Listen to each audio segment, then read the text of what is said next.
jadi damde taune nang lam therani vantame munti damde taune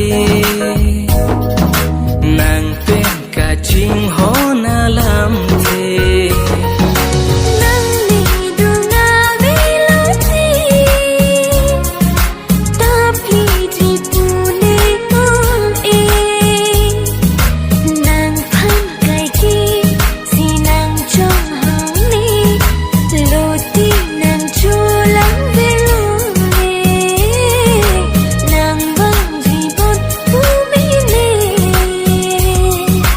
jadi damde taune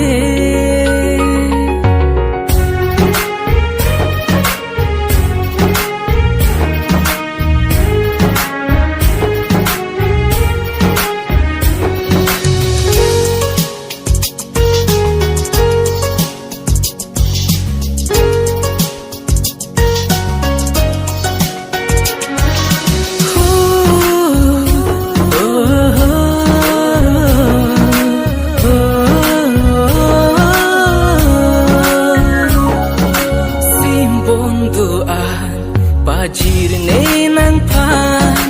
kang hon palor luku an dam tan do an ching hon ne penan mum thi dam pa mi thana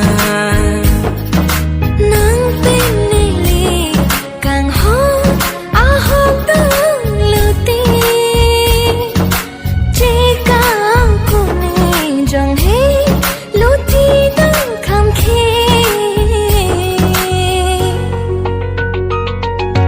jadi damde taune nang lam therani vantame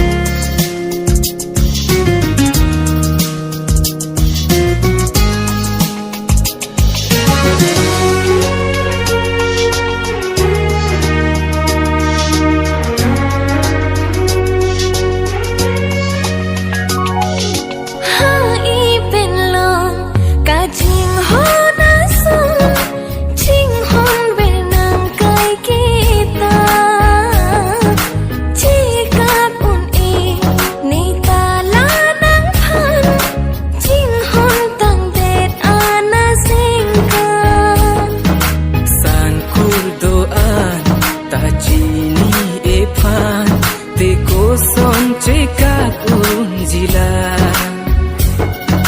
lam chat doan pitan det nang phan te ko son te ni unjila simbon pajira rani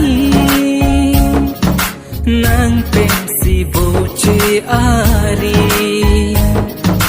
jeng toy jeng ni nang hungri la nang ri ro